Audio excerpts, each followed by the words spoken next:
So last class we started surface tension, right? So in surface tension we started with surface energy. So do you guys remember that? So we saw what does surface tension mean, right? So surface tension is nothing but the elastic property the fluid possesses, due to which it is able to balance the substances on top of it, like substances which are more dense. Somebody's mic has got.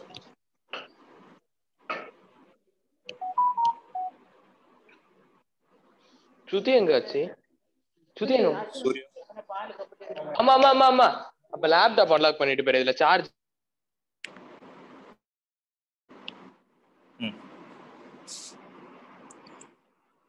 So it is a property by which the free surface of the liquid at rest behaves like an elastic membrane, due to which it is able to balance the substances. And we also saw the molecular theory of surface tension, right? Then we saw what is surface energy. So what is surface energy? This also I explained, right? The extra energy that is possessed by the molecules of the surface film of unit area compared to the molecules in the interior. This also we discussed based on the concept of potential energy, right? So what is it equal to? It is equal to the work done in increasing the area of the surface film by unit amount. See, this concept is very, very important because the further derivation that we are going to do is dependent on this concept. Let's look at this again. So first, let me define what surface energy means. So surface energy's definition goes like this. Wherever I told you, right? Energy means work done. Have this in your mind. So what is surface energy? It is the extra energy possessed by whom? The question is, who's possessing all these energies? It is the molecules of the surface film of how much area of unit area, and this is the excess amount of energy which the molecules on the surface possess compared to the molecules interior. Okay, that energy is what we call it as surface energy. That is according to the theoretical definition. But mathematically, what does it mean? It is equal to the amount of work that we need to do to increase the area of the surface film by unit amount. So why we are talking about increasing the surface area is because due to the concept of potential energy, we know that the surface tension will have the tendency to decrease the area, right?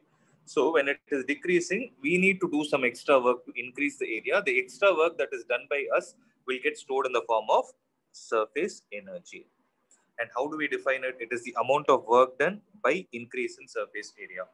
So what is the derivation for this? Derivation is, we take a rectangular channel. When this rectangular channel is immersed in a soap film and taken out, this also we saw, right? Yeah. When you immerse it in a soap film and take it out, when you prick a hole here, right, the hole will become circular. See, when this also I showed you, right? When the thread was placed, it was like this. When a hole was pricked, it took out the circular shape, right? It is trying to attain the minimal area. So when you do that, here you will have the surface film, or you will have the film alone. So when you take a rectangular, rectangular frame and immerse it in a soap solution and take it out, here you will have film like this. This is what is film, right? So when you place a thread here which can move, what will happen to this thread? Due to the surface tension, it will be pulled inside, right? And I told you some important term called as free surface. So what do we mean by free surface? Do you guys remember what a free surface means? It will possess minimum area, sir. No. Free surface means it is the boundary. Contact with air. Yes, it is a boundary which separates the air and the liquid medium. Okay, so with respect to a line, if there is air only on one side, then we say it has one free surface. If it is air on both the sides, then we call it as two free surfaces. Since you are calling this film as a soap film, remember soap film has two free surfaces. Okay, due to which there will be two surface tensions acting, and we remember that surface tension is mathematically what? It is the amount of force per unit length. I hope you remember this. So T is equal to F divided by L. So F will be equal to T into L. But here the concept is force will be 2T into L because this 2T is coming from two free surfaces. Please make a note of this. This was the last concept that we discussed. Okay. So since we are saying surface energy is work done, what are all the physical quantities we need to define work done? Force and displacement. You need the force and the displacement.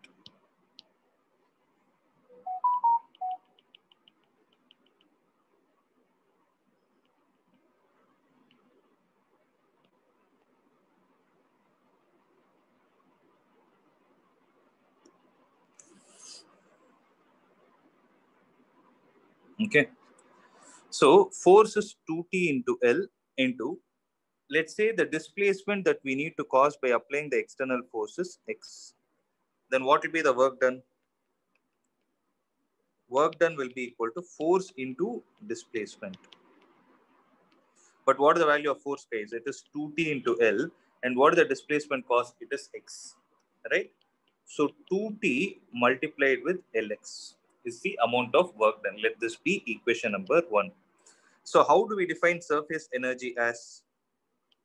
Surface energy is equal to work done divided by increase in area. Right? So what is the value of work done? It is 2T into Lx divided by, what is the increase in area, guys? So L is due to one free surface, and other L is due to the second free surface. Again, I'm repeating it. It is because of the soap film. So the increase in area will be 2 times L into X. This was the concept which we saw in the previous class. I told you, right? Because of the two free surfaces, area will be 2L into X. So 2Lx and 2Lx will get cancelled. You will get it as T. So from this, we can conclude that mathematically, what is surface energy equal to? Surface tension. Yes. This is a very, very, very important concept because we'll be using this in a concept called as excess pressure. So please make a note of this.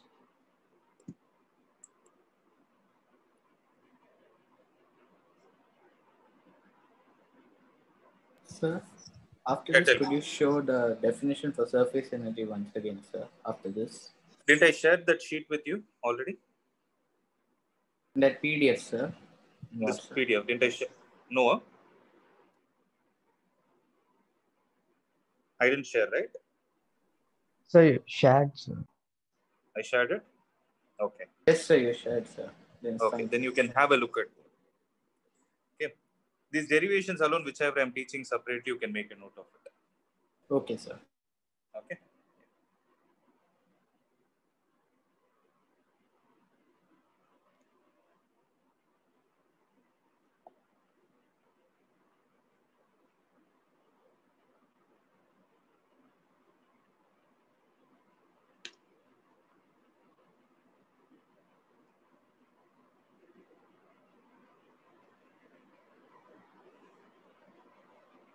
Shall I proceed?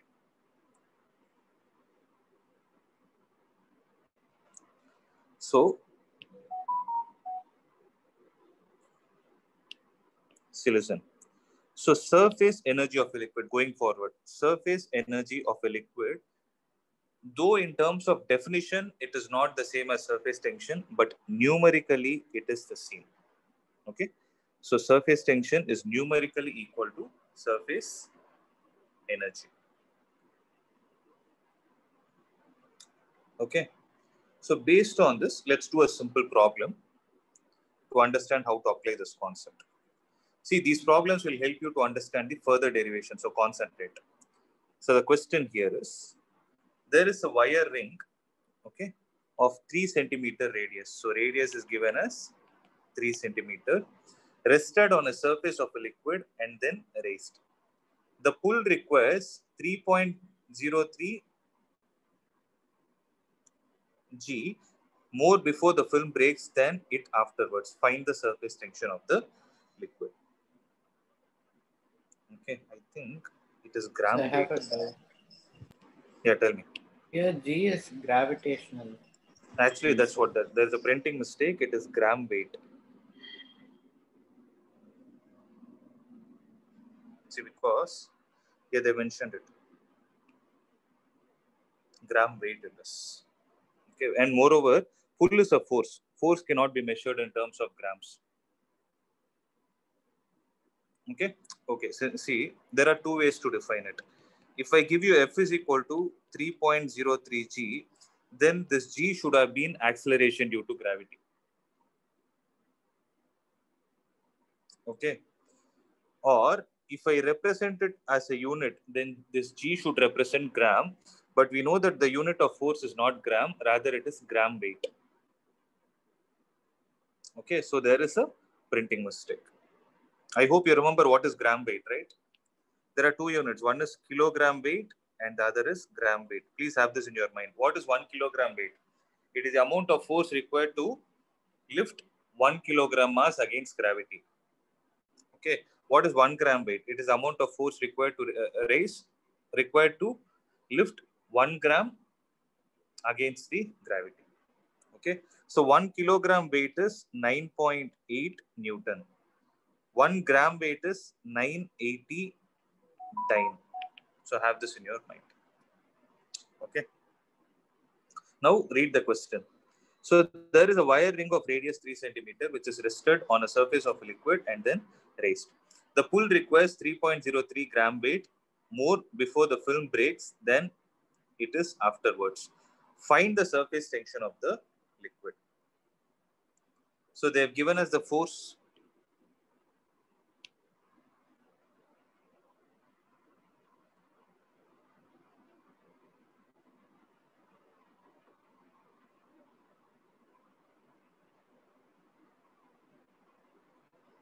Right? So what is the force that is given by them? 3.03. 3.03 gram weight. So how will you convert it to Newton? Dyne. It is 3.03 into 981 dyne. Okay. So what are they saying? Here there is a wire ring. Here the wire was linear. Here the wire is in the form of a ring. It is rested on the surface of the liquid and then raised. So here it is given, see, as the liquid touches the ring, both the inner and the outer circumference, so the force on the ring due to the surface tension will be equal to the force into displacement. What is going to be the displacement of the ring?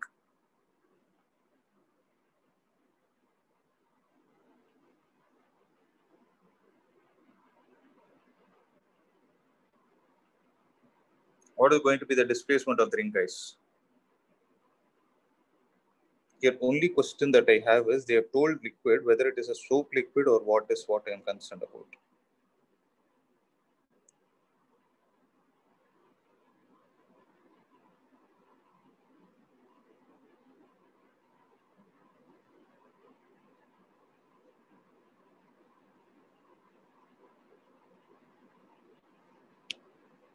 So question is slightly ambiguous because unless I know what kind of liquid it is, I cannot talk about the number of free surfaces.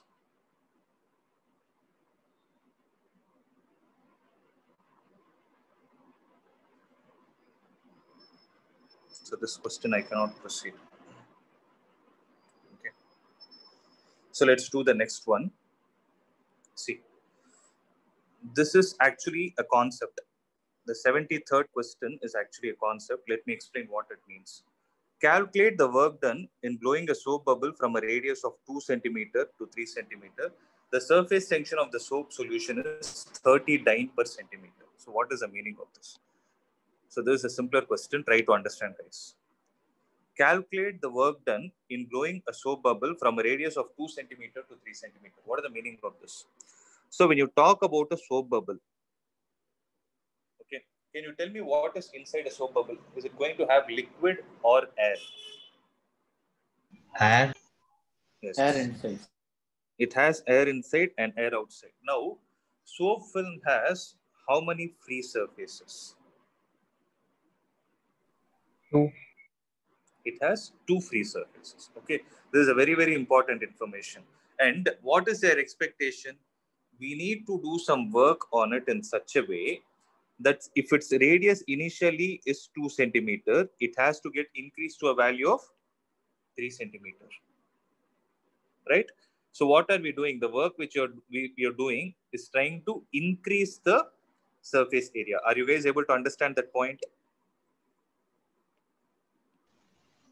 Okay. So if that has to happen,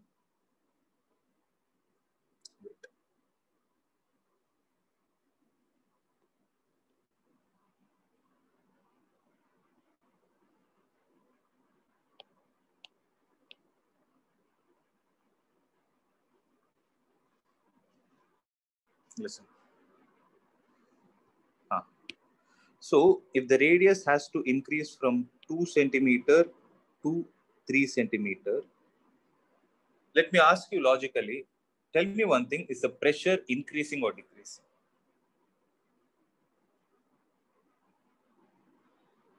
Decrease. No, see, when the area from here to here it is increasing, is this kind of a scenario? Let's say you are sitting inside, okay? Okay, let's say you're sitting inside and blowing air. Are you increasing the pressure inside or decreasing the pressure inside? Increasing. You're actually increasing the pressure, right? So due to the increase in pressure, what exactly is happening? Can I say see, look at the way the things are related, no? Increase in pressure is indirectly increasing the area, right? So increase in area is being done by the work. So work is being done to increase this area, right? That's what they're asking. How much is this work that is being done? So how to solve this? It's very simple. So what is the formula for surface energy? Work done by increase in surface area. Very good. So work done by increase in surface area. Now read the question carefully. What have they given? The surface tension of the soap solution is 30 dyne per centimeter. But just now we saw one important point, that surface energy is numerically equal to whom? Surface tension. Guys, this is a very, very important point. Am I clear with this? So what I'm going to do is, I'm going to take this value and substitute it here. So 30 will be equal to, this work done is what they're asking. W divided by, what is the increase in area? See, soap bubble takes what geometrical shape? Is it 2-dimensional or 3-dimensional? 2-dimensional, sir. Soap bubble, this diagram. Soap bubble. 3-dimensional, sir. It's a 3-dimensional one, right? 3-dimensionally, what shape does it take? It's a symmetric one, right? A sphere, sir. It takes a shape of a sphere, right? So when I say increase in area, then I need to write it as 4 pi r2 square, because this is the surface area of a sphere, minus 4 pi r1 square. Okay. See, 4 pi r2 square is the final area. 4 pi r1 square is the initial area. The difference of both is the increase in area, right? So work done will be equal to 30 into 4 pi into r2 square minus r1 square. There is a small correction that I need to do. What is it? So 2 surface areas, so into 2. Yes, 2 free surfaces. So what I need to do is, I need to multiply it with 2 since 2 free surfaces. Clear? So I'll multiply it with 2.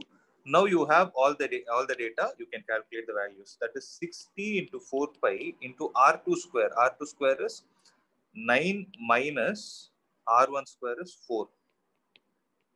So 60 into 4 pi into 5. So 20 into 60, 1200 pi ERG. ERG stands for erg.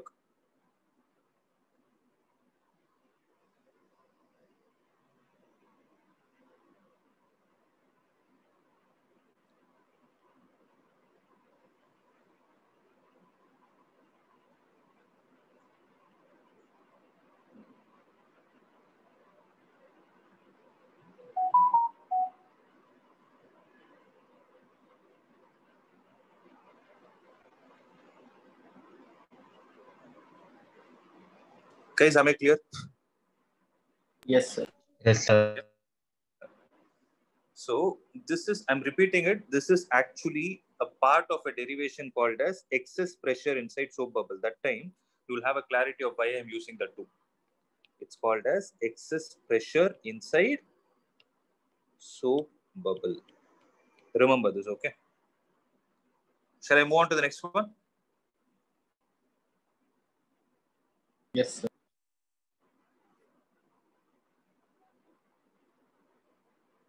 Okay. Now you guys tell me, make it fast. The surface tension of a soap solution is 0.03 Newton per meter. How much work is done to produce a soap bubble of radius 0.05 meter? Means initially there is no soap bubble at all. What is the final area they're expecting? It is 4 pi into r square. So it's similar to the previous problem, except the fact that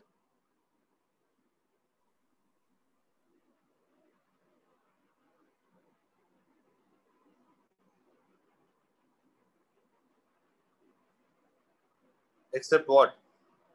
There's no change in pressure, sir. No.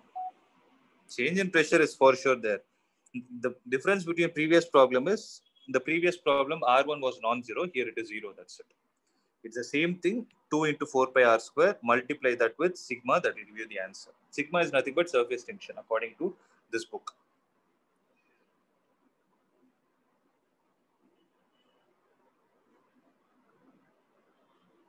Okay. So these are all some simple problems. Now we will go to another important concept that is called as pressure difference across a curved liquid surface. So what I'm trying to say here is, see, let me put a question like this. Okay, I'm giving you an elastic material. Let's say I'm giving you a string. This is a string. Okay.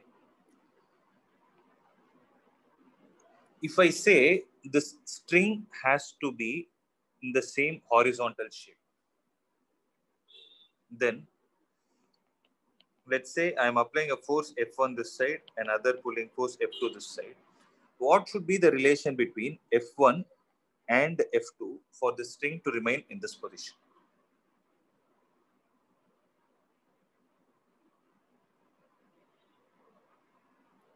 Guys, are you able to understand? Magnitude of F2 F1 should be equal to magnitude of F2. F1. Yes. Magnitude of F1 should be equal to magnitude of F2. It is then, it is going to be at horizontal because you're attaining equilibrium. Suppose I want to create a concave shape on the top. Then which side force is supposed to be more? F1 should be more, sir. F1 should be greater than F2. Similarly, if I want to create a concave shape at the bottom, obviously F2 should be greater than F1. This is a very basic logic. Okay. So here I spoke in terms of a string because I spoke about an elastic object. Now, when you talk about a liquid, for a liquid, the surface also has the property of elasticity accepted. Right? Second question that is to be answered is, when you talk about a liquid, we don't come with the concept of force. Rather, we come with the concept of pressure. Right? So, look at the way I'm going to change things. So, if I replace the string with the boundary, with the liquid surface, okay? If I call this as liquid surface, if I replace the pulling forces with pressure, it is P1, P2. The only difference is I cannot put an arrow mark because pressure is a scalar quantity. That is the reason I couldn't explain it previously. So remember, so there is a surface above this due to which there is an exertion of pressure. There is a surface at the bottom due to which there is a pressure being exerted in the reverse direction. What should be the mathematical relation between P1 and P2 for this liquid surface to be horizontal?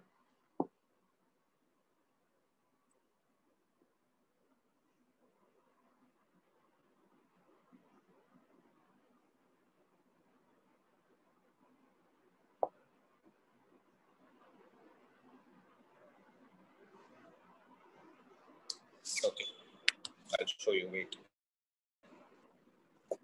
Listen.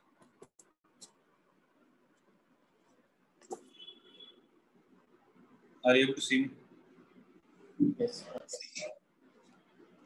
I have a book. This book has the property to bend. It can bend. Now, I'm saying I want this book to be horizontal. I'm keeping it on my hand. My hand is exerting a pressure in this direction, and there is atmosphere on top of it. It is also exerting a pressure. Now, is the book horizontal or is it bent? Don't go into microscopic details. Look at this and tell me, is it flat? Horizontal, sir. It's horizontal, right?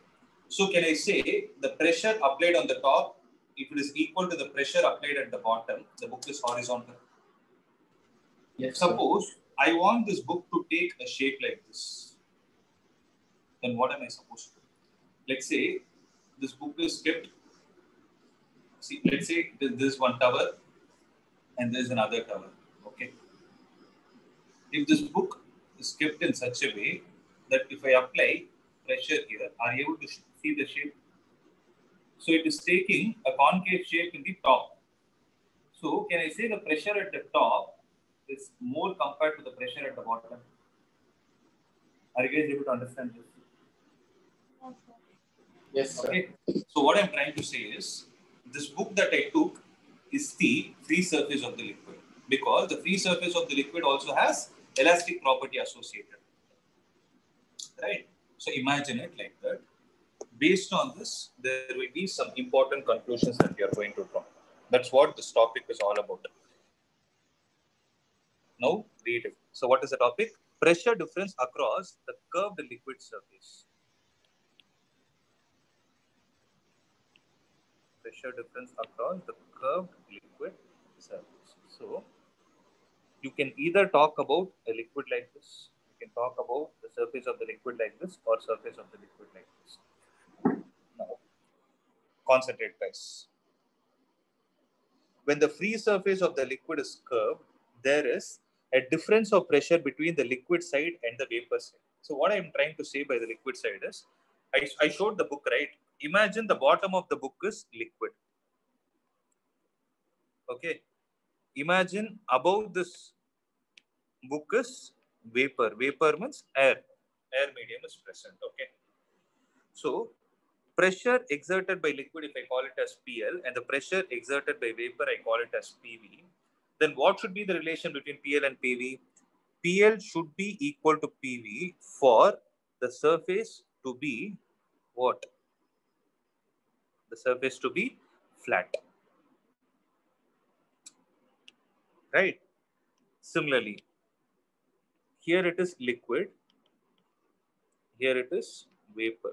Now tell me which one should be greater than other? PL and this is PV. You guys tell me. PL should be greater than PV for this kind of a scenario to exist. Similarly, this is liquid, this is vapor. In this case, PV should be greater than PL. Are you guys able to understand? So, if PL is greater than PV, that's what we call it as excess pressure in the liquid column. If PV is greater than PL, we call it as excess pressure in the vapor column. Okay. I hope this point is clear. The remaining story is the same. You can just go through it. You'll understand. So going forward, see why we are discussing this concept is because this concept will help us understand why soap bubble is taking only a spherical shape. Or rather, I can put a question like this. For a soap bubble to have a spherical shape, what should be the pressure inside? The answer to that is given by this concept. Okay. So, whenever you find the liquid surface to be curved, the pressure on its concave side is greater than the pressure on the convex side. So, concave means the inner sea. So, this is the concave side and this is the convex side. Am I clear, guys? Yes, sir. Yes, sir. Clear. Okay. Now see. Now if I have a liquid drop in my hand, okay, what is the approximate shape of a liquid drop? So if I take a liquid drop, what is present inside this liquid? You will have water molecules. Let's say, for example, I'm taking it to be water molecule. Okay, I'm calling it as a water drop. Then, can I call this as the vapor side? And this will be the liquid side. Then what can I call about this curved surface as? This is the free surface. Accepted, guys? Yes, sir. Now, if this is liquid, this is vapor. Tell me what is the relation between the pressure due to liquid and pressure due to vapor?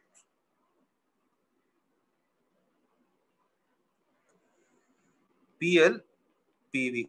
Should I use equal to symbol, greater than or less than?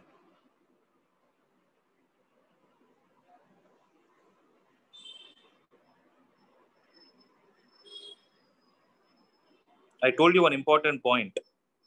Whenever you have the liquid surface to be curved, which side pressure is more? It's an important conclusion. Pressure on its concave side is always greater than the pressure on the convex side. It's the same logic as that of a string. Okay, only thing is you are replacing force with pressure. That's it. So, what is the relation between PL and PV?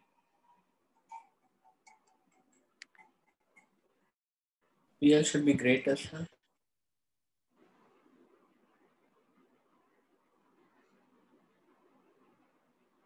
So, PL should be greater than PV. And can I say that PL minus PV should be greater than 0? Then this PL minus PV is what is given the name called as excess pressure, and that's what your topic is. Excess pressure inside a liquid drop. Now you're able to understand why we call it as excess pressure.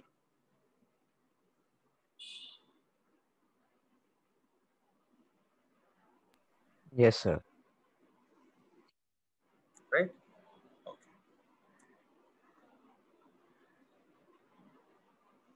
Shall I start the derivation? This derivation is important. Okay.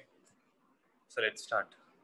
So what we are going to do is, 1 minute, wait. I'll copy all these things in a different page.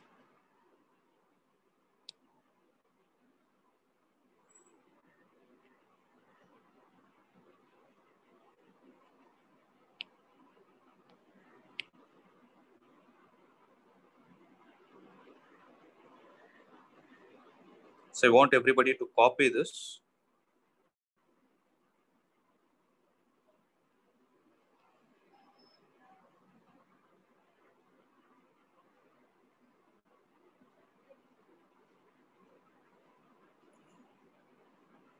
One minute.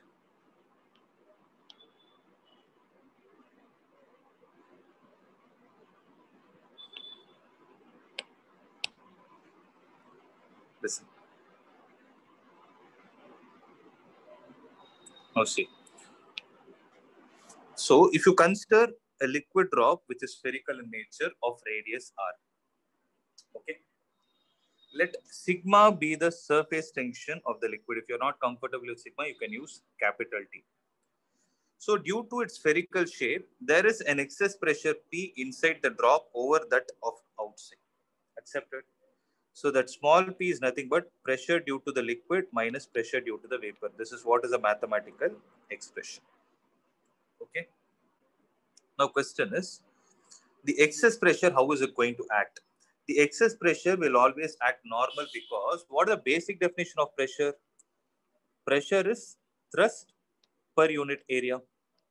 So thrust is always a perpendicular force, right?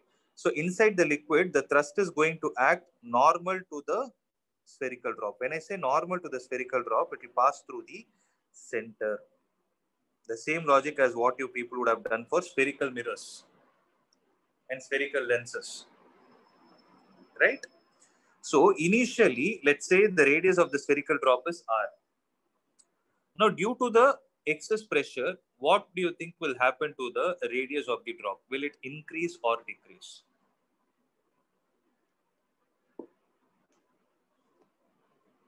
Suppose you have a column like this, you're sitting inside, you're trying to exert a force in all the directions. What do you think will happen to this sphere, provided it has elastic property?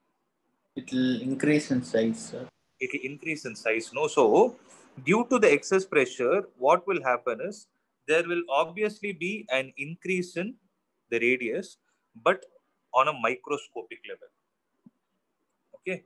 So what I'm trying to say here is, due to this excess pressure, I'm repeating it, due to this excess pressure, let's say there is an increase in radius of the drop from R to R plus dr under the excess pressure P.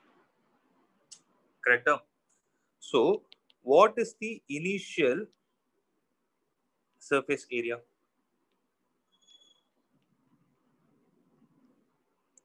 It is 4 pi capital R square.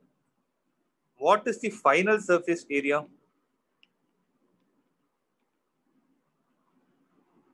4 pi into final radius is r plus dr the whole square, right? So what is the increase in area? Final minus initial. Yes, it is 4 pi into r plus dr the whole square minus 4 pi r square, right? So 4 pi into r square plus dr the whole square plus 2r dr minus r square. Remember, when the value of dr is very small,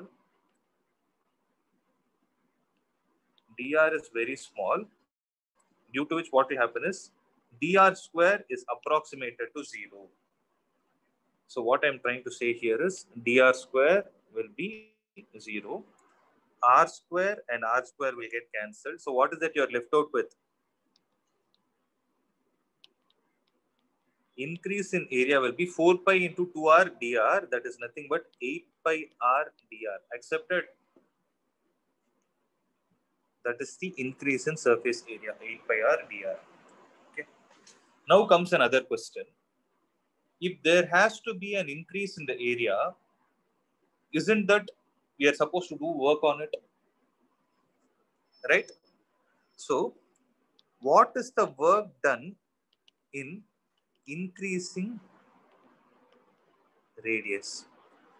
That's nothing but work done is equal to, can I write it as surface energy into increase in area?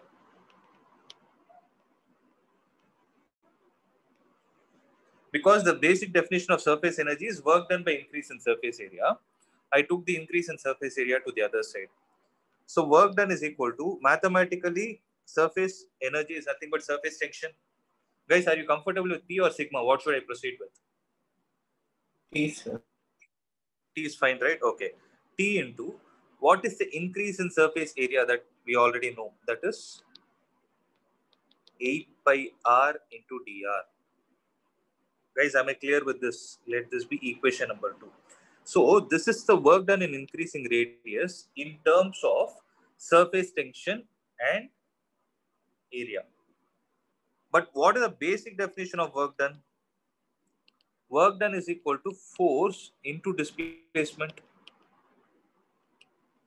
So force is nothing but pressure into area into what is the displacement that has caused to this object, guys? So what is the displacement you are able to see?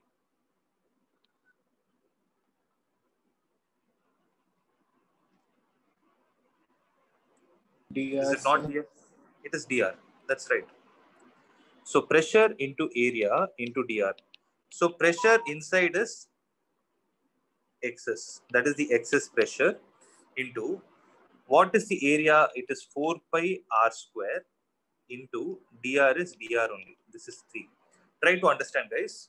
Work done in increasing radius is this much value.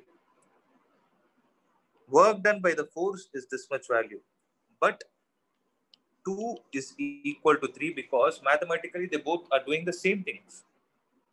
Right? When 2 is equal to 3, then T into 8 pi r dr will be equal to excess pressure into 4 pi r square dr.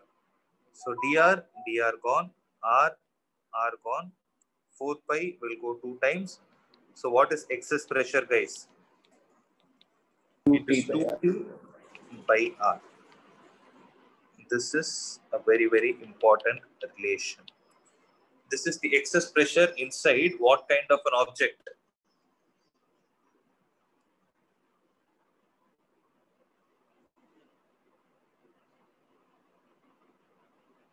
A spherical liquid, sir. Yeah. That's it. Sir, could you go up?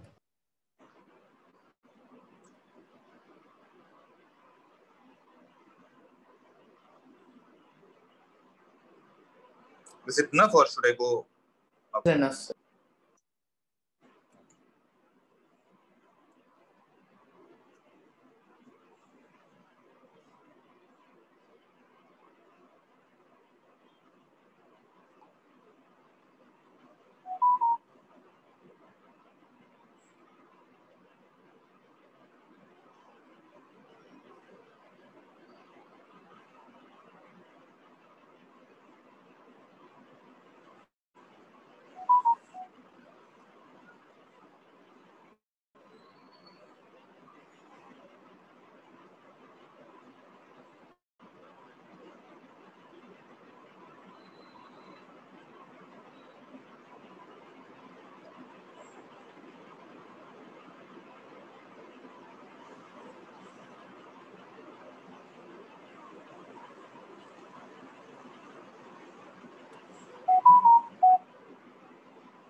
So you can go down, sir.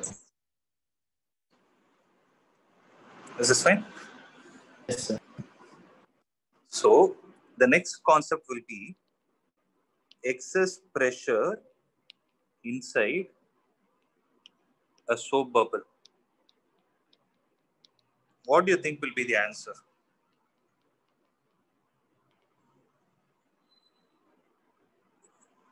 Answer is very simple. For a liquid drop, how many free surfaces are there? Once. One. So that is why we wrote it as, we get the answer as 2T by R. Whereas for a soap bubble, how many free surfaces will be there? 2, sir. So answer will be 4T by R. But if they ask the derivation for soap bubble, you have to follow the same procedure that we did for what? For the liquid drop, except the fact that increase in area for a soap bubble will not be 8 pi r dr, it will be 16 pi r dr. I hope you understand why that 16 has come. It is because wherever you say increase in area is always the number of free surfaces multiplied with the mathematical value of increase in area. Does it make sense? Could you repeat where we have to change, sir, for soap bubble? So increase in area, you for this derivation is there for soap bubble, no? Liquid drop, no? So for the increase in area of a soap bubble, here you will multiply it with 2. And this 2 has come because of free surfaces. Except this 2, the remaining part of the derivation is the same. Okay, sir.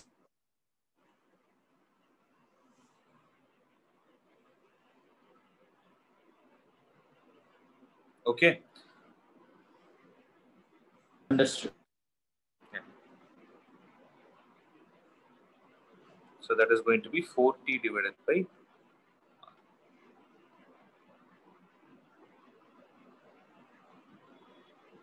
So I'll just show you so that you'll understand. The effective increase in area is 2 into 8 pi r dr, that is 16 pi r dr. Remaining things are the same. You can just have a look at it, you'll understand. Okay. So let's do few examples based on this. What should be the pressure inside a small air bubble of 0.1 millimeter radius situated just below the surface? Surface tension of water is 7.2 into 10 power minus 2 Newton per meter and atmospheric pressure is 1.013 into 10 power 5 Newton per meter square. So what is the question? What should be the pressure inside a small air bubble? So try to understand. You have a liquid surface and there is an air bubble just below the surface. Here what do you have? Here you have air. Okay. In this question, though they have called it as an air bubble, is this air bubble inside the liquid or outside the liquid? That is the first question we need to answer. It is inside the liquid. So when it is inside the liquid, how many free surfaces does it have? 1. 1. So the formula for excess pressure is either 2T divided by R or 4T divided by R. When will you use 2T by R? When it has only 1 free surface. Very good. When it has only one free surface, you will write it as 2T by R. So in this case, though they didn't mention it as an liquid drop, but since it has only one free surface, we will still be using it as 2T by R. But what is the question? They didn't ask us the excess pressure. They're asking what is the exact value of the pressure that is inside the liquid. Right? So since inside it is air, can I call that as atmosphere? Right. So can I say that the pressure due to the atmosphere minus the pressure due to the liquid is the excess pressure?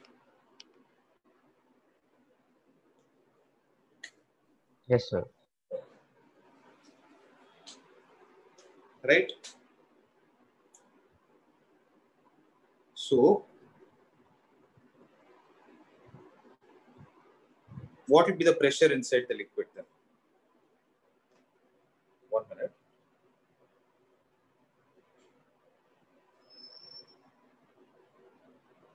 Okay, wait.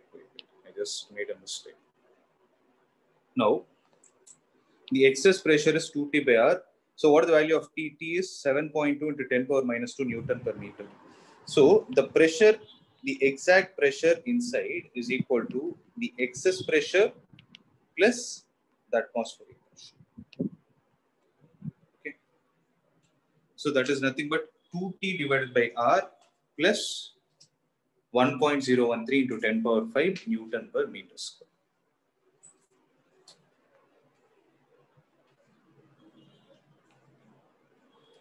That will be the value.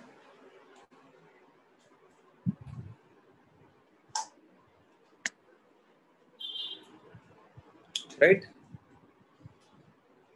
So beyond this, you don't need the problems for CBSE.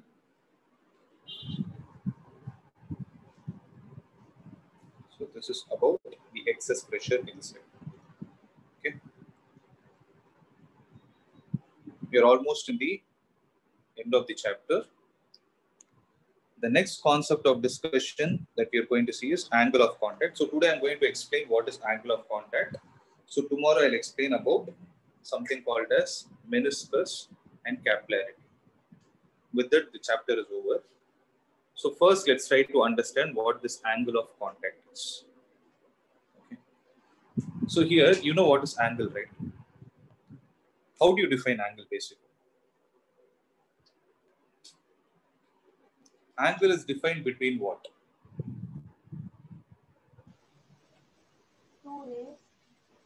Sorry?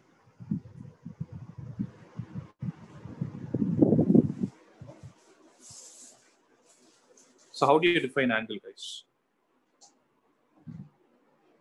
It's defined between, I'll put it like two rays or two lines, right? So if I say the angle between two lines is two rays is 30 degrees, what is the actual meaning of it?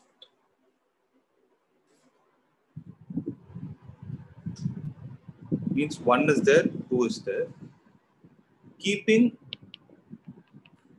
one fixed, I need to rotate the second ray through an angle of 30 degrees to reach one. Are you guys able to understand? Yes, sir. So how much angle speaks about the extent to which you need to rotate. So, but here the important context I want to explain is angle is always measured between two lines or two rays. Okay, so this fact has to be in mind. So that is angle. Why do we call it as angle of contact? What property is going to be exhibited? So one thing is clear, that liquid doesn't have a definite shape associated with it, right? So liquid needs to take the shape of a container. So when the liquid comes in contact with a solid, I'm repeating it again. When a liquid comes in contact with a solid, you can try to define two types of forces. What are the two types of forces? You can define adhesive force and the cohesive force. That was the beginning of this part. I hope you guys remember that. What is adhesive force? It is a force that is existing between two different substances. What is cohesive? It is a force that is existing between the same substance, the molecules of the same substance. So the liquid surface, when I say liquid surface, the boundary of the liquid is usually curved when it is in contact with the solid. This is what happens on a real-time basis. Okay. So this is a microscopic property. You cannot see it clearly, but with the microscope, yes, you can see it clearly. So the liquid surface is usually curved when it is in contact with the solid. The particular shape that it takes depends on the relative strengths of the cohesive and the adhesive forces. So what I'm trying to say here is, if suppose, see, let's say you're going to a shop and ordering a cold drink. Okay. Let's say they're bringing it in a glass. So once they bring it in the glass, what do? They'll put a straw inside. Okay. Forget about the straw also. Let's not worry about it. So what happens is, when you take this cool drink, right, to our eyes, it will appear as if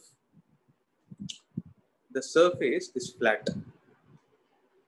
But what will happen at the points where the surface is in contact with the liquid is, it will not be like this, rather it will be like this.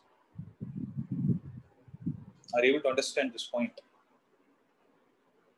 Okay, there's again a microscopic property. This is what happens. Guys, are you able to understand this point?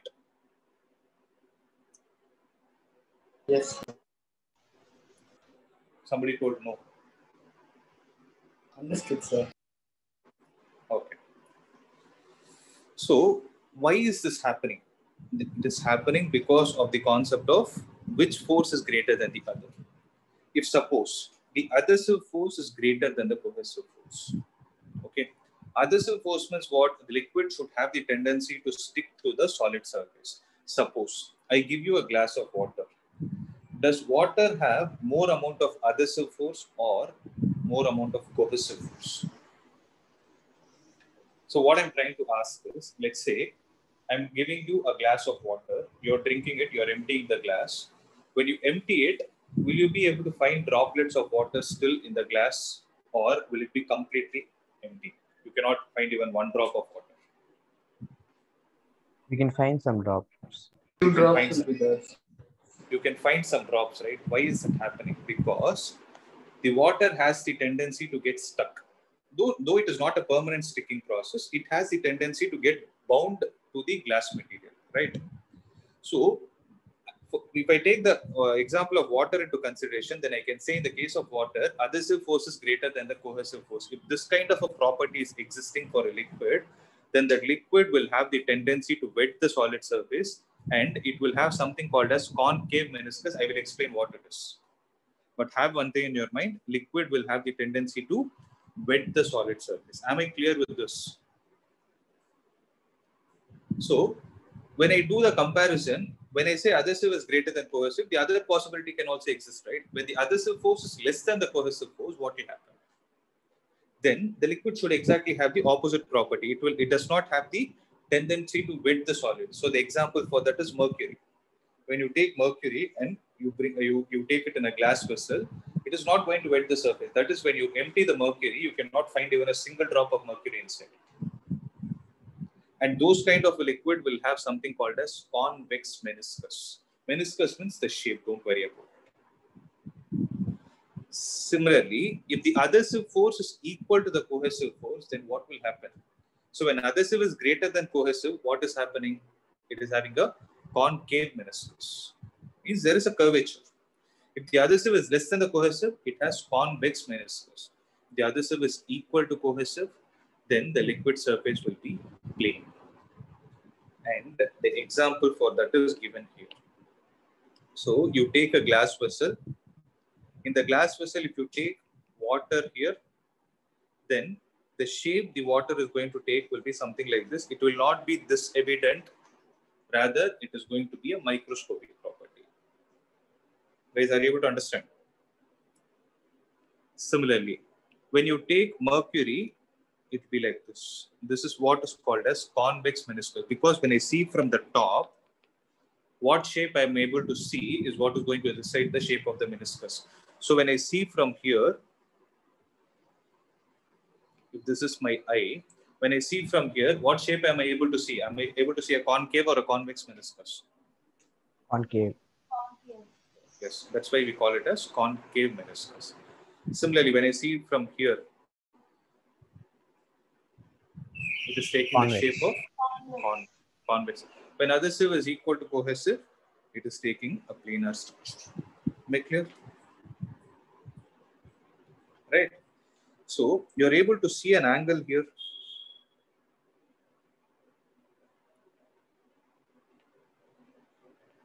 This angle theta that is drawn here is what is called as angle of contact. What is the definition of angle of contact? How are we supposed to measure it? We will see it tomorrow. Okay. So till here, I hope it is clear. Right? Yeah. Good.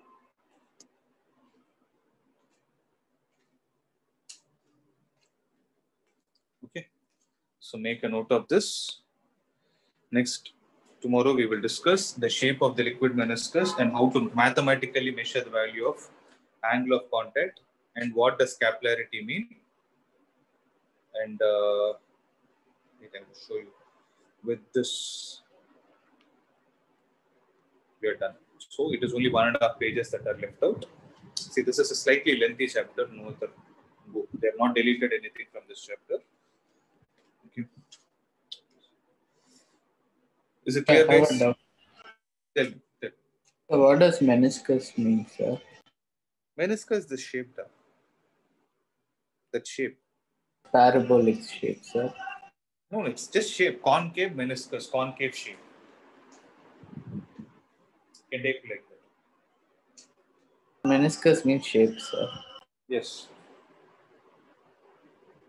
Okay, sir.